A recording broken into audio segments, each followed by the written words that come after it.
So, for context, I, 28, female, have been married to my husband Sean, 28, for 2 years. Sean and I dated for 2 years before that, but we've known each other for several years since high school. We didn't start dating until a couple of years after college ended. I met him at a restaurant out of the blue. We exchanged numbers, went out on a few dates, and that's how we got here almost 4 years later. Before me, Sean was dating another girl from high school, Diane. She was a grade below us and had been with Sean since middle school. Him and I weren't exactly close, but we had a lot of common friends back in school, so I saw a lot of him and Diane together. After we graduated high school, I lost touch with him because he went to college in a different state and we didn't see much of each other during that time. When we finally did meet at that restaurant several years later, I ended up asking him about Diane and he told me that they'd broken up a year and a half ago. She'd been the one to dump him because she wanted different things from life and wanted a break to explore the world, but she'd come back to him someday, which just meant that she wanted to be single for a while and see other men without guilt, but wanted to keep Sean around as well as a backup option. So he stayed friends with her after the breakup, but minimized contact with her. By the time he met me, he'd moved on almost entirely from Diane, and I had also started seeing him in a new light because he'd grown a lot since I last met him in high school. Sean and I became friends very quickly and easily when we met 4 years ago, and we still share the same easy and laid back relationship even now. He says that that's something he never had with Diane, and she'd always tried to make him chase after her because she believed it made her more attractive. She'd flirt with other guys sometimes and go out with her friends all the time without bothering to speak to him for days, and would never bother to check up on how Sean felt about her behavior. He stayed with her because he was young and stupid, and also because he thought that he needed to make that relationship work, only because they had been together for so long. Another reason was his mother, who was a huge fan of Diane. Diane had met my mother-in-law, Sharon, 49, female, many times while they'd been together, and whenever Diane would visit, Sharon would praise her and act like a totally different person. And if I go by what Sean tells me, Diane used to do the same for Sharon as well, praising her incessantly and acting like a whole other person to impress her. They'd gossip and talk about other people, mostly Sean's other female friends, which he didn't like, and sometimes even Sean's aunts and cousins. Diane is also kind of conventionally beautiful, which meant that Sharon liked her even more. I don't understand why that's a thing, but it is what it is. Sean had told me that even after their breakup, Sharon had continued to invite Diane to family events and holiday dinners. He tried to talk to his mother and get her to stop inviting her, but she claimed that she really liked her, and even though they'd broken up, she and Diane were still friends, so she saw nothing wrong with having her over. They talked almost every other week and were actually good friends, so that continued even after I started dating Sean, and he introduced me to his family. I felt very weird about it in the beginning, and I still do. But there's a reason I'd been putting up with it for so long. The first time Sean brought me home to meet his family was for Christmas 4 years ago. We'd been dating for quite some time then, almost 8 months. Diane was also present there, and she was downright horrible to me the entire time. She was picking on my looks, my height, my outfit, my makeup, and whatnot. She was clever enough to make it all sound very humorous, like she was just joking. But Sean knew what she was trying to do and tried to stand up for me. But Sharon shut it down and directly asked me if I had a problem with Diane's jokes, putting me on the spot. I knew that if I said that I wasn't okay with it, they'd make it seem like I was insecure or something and put me down even more. So I decided to put on a strong front and said I don't care instead. It was petty of me, but as soon as I said it, I saw them look surprised and irritated, so I knew that I'd done the right thing. Once Sean and I came back home, he apologized to me for the way Sharon and Diane had behaved and told me that he'd make sure his mom didn't invite Diane anymore. But I'm the one who told him not to do that. I knew the kind of women they were, and I didn't want to lose to them, if you know what I mean. I didn't want them to believe that they'd intimidated me or made me feel insecure because they hadn't. And I felt like I had to prove it, so I explained it to Sean as well. He was surprised by my opinion on this, but he didn't interfere anymore after that day. And so far, every single family gathering that Sharon has hosted, Diane has been there, and every time they behave the same way with me. Snide remarks, backhanded compliments, or constant tries to bring up Diane's past with Sean even when there's no need to, just to make it awkward for me. I've faced it all with a brave face and have tried to remain as unfazed as I can. Sharon has even mentioned several times that Diane was the daughter-in-law that she would have preferred and would have been the better fit for Sean as a wife indirectly. It was annoying, but I tried to remain unfazed because as long as Sean was by my side, I didn't really care what they said. So Sharon and Diane could yap on forever and it wouldn't make a difference to me. That's how I've been dealing with this for the last 4 years.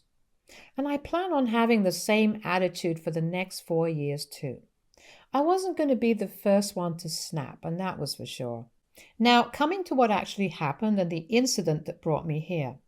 So 3 days back, Sharon celebrated her 49th birthday. And every year she celebrates it with all her family and friends. This year, Sean didn't want to go and instead wanted to go to his co-worker's engagement party instead, which happened to be on the same day. He had valid reasons because his co-worker would only get engaged once and he was really close with him too. But Sharon forced him to promise that he'd attend her birthday party instead and wore him down after some days, so we decided to go to that party instead. Like every other event, Diane was invited too, and she dressed up to the nines for some reason.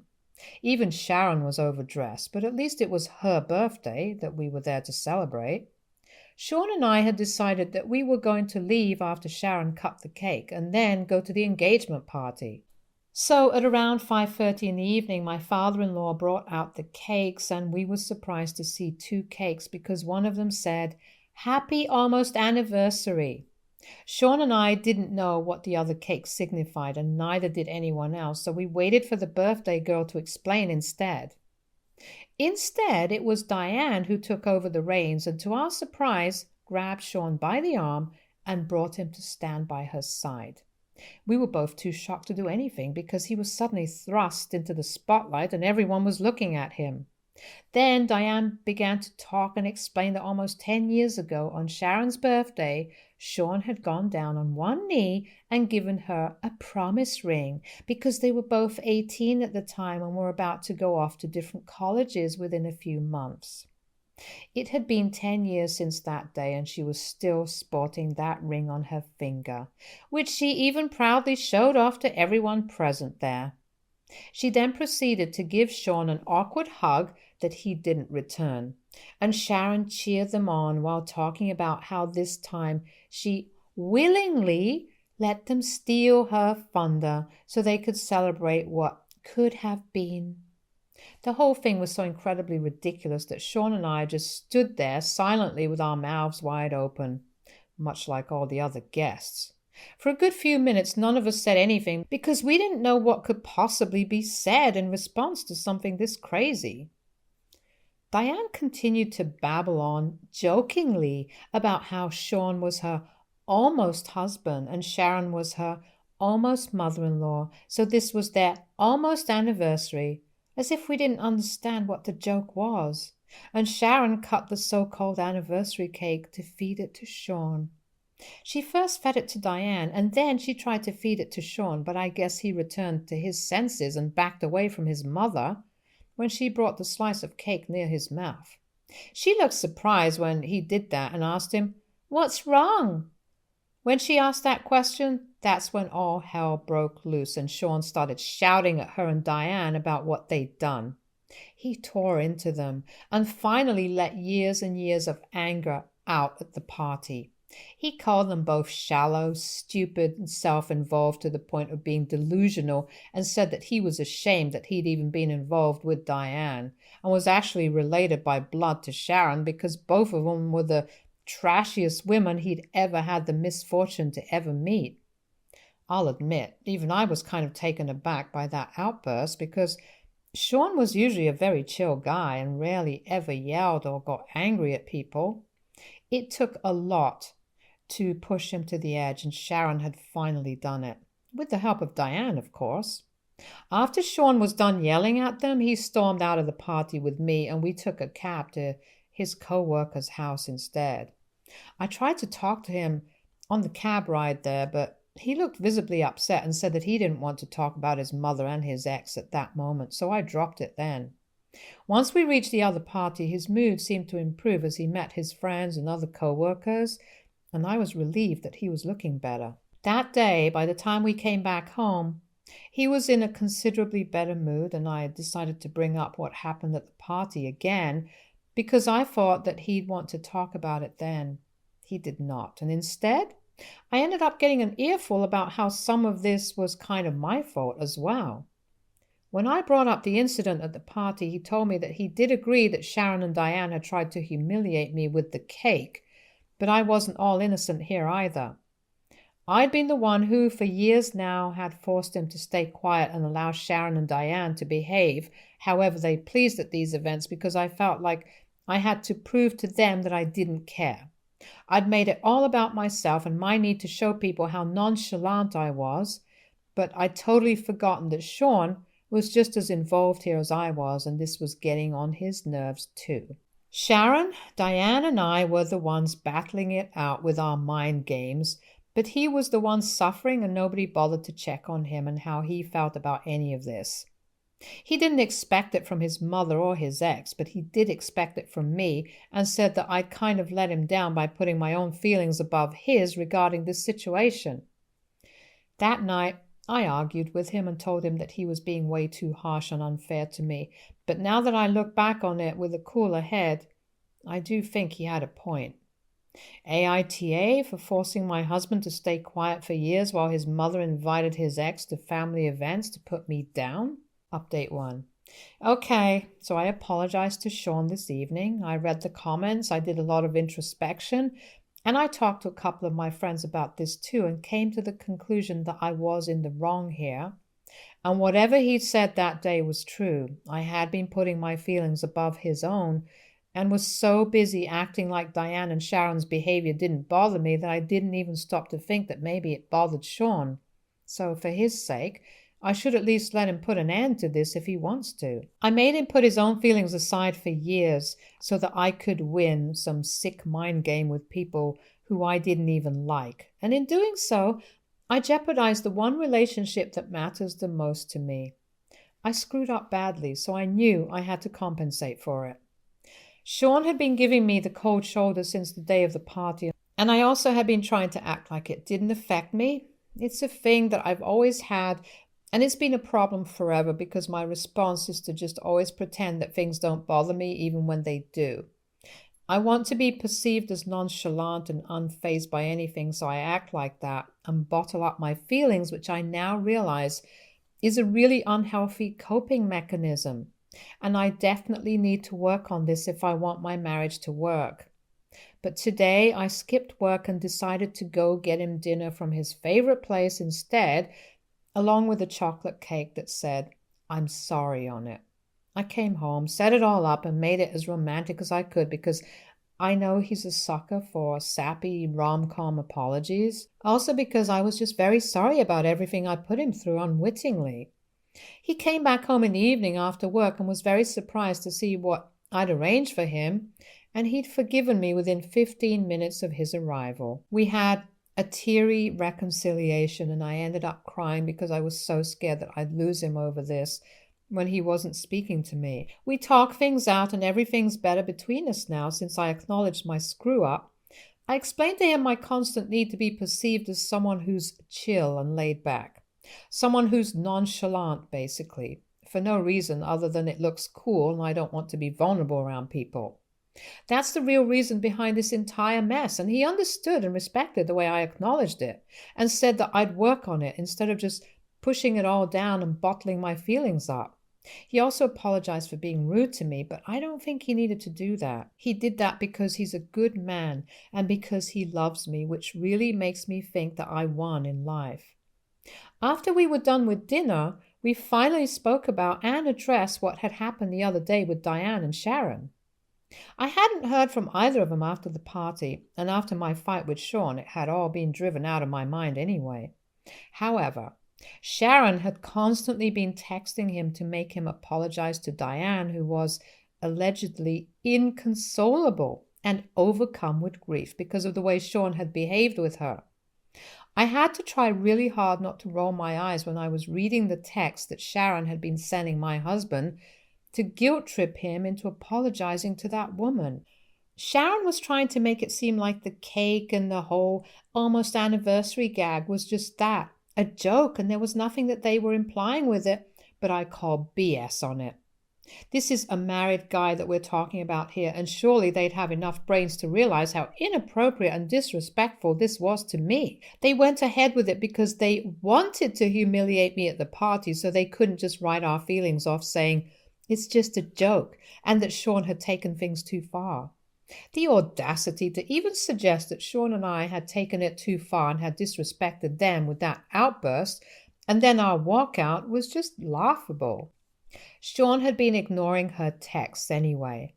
And today, after I saw those texts, we officially decided to go no contact with her. We'd had enough of her nonsense and wanted no part of this anymore. Update 2. 3 days ago, Sean and I blocked Sharon and Diane on all our social media, and he told his dad that he didn't want to speak to his mother anymore. His dad respected that because he understands Sean's feelings, but he also refuses to interfere now since he also loves his wife and knows that he can't leave her. So he's staying out of this completely like he has for the past couple of years. I'm not on board with my father-in-law's behavior, but I can't help it either. Everything was going well for the past 2 days, but today Sean suddenly called me out of the blue and said that he had to head to the hospital ASAP because apparently his mother had fallen from the top of the stairs and had fractured her leg. His maternal uncle had been the one to inform him, and he left as soon as he heard, as did I. We reached a hospital that his uncle had mentioned at around the same time, but before we could even enter, Sharon stopped us in our tracks, and she was completely fine. She and Diane had ambushed us in the parking area of the hospital and told us that this was the only way to get Sean's attention because he'd blocked them everywhere. My showing up was something they hadn't accounted for, but they just ignored me and went on talking with Sean completely normally as if they hadn't done anything wrong. Diane tried to explain to him that whatever she'd done at the party had been a prank and she didn't intend to offend him, while Sharon backed her up. Sean heard them out for a while and then told his mom and ex to F off right to their shocked faces and walked away once more with me. When we tried to get into our respective cars, Sharon started screaming at us, but we didn't wait around to hear her out. I'm sure she was cursing us out, but it didn't matter because she'd lied her way into seeing Sean again, and I couldn't imagine anything more manipulative than that. Sean went back home from the hospital because he was too stressed, but I had to go back to work. While I was at work, I received a text from a number I didn't recognize, and it happened to be Sean's mother. She screamed at me for 15 whole seconds before I managed to disconnect the call. I'd just been caught off guard while working, or else I wouldn't even have answered the call, but she was screaming at me. All I heard was selective swear words at the highest volume. I don't know why she was mad at me because I didn't have anything to do with Sean's behavior. She'd pushed her own son to that extent, not me. Anyway, I blocked her and tried to get on with my day, and finally, when I got back home around 6, I got to speak to Sean. He told me that he'd also blocked the rest of his relatives who were close to his mother, along with his uncle now, because it was clear that she'd go to any lengths to get him to forgive them and talk. That's all we can do right now, because it's not like they're threatening us in any way, and neither are they consistently stalking us or whatever. So a restraining order is out of the question anyway. Sean has talked to his dad and told him about what happened today, but he still refuses to intervene.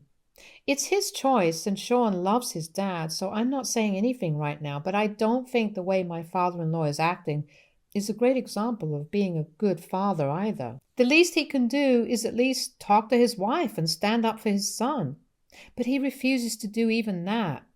Sean loves his father, but the man has never once stood up for him when it comes to Sharon. And I've only kept my mouth shut out of respect for their relationship.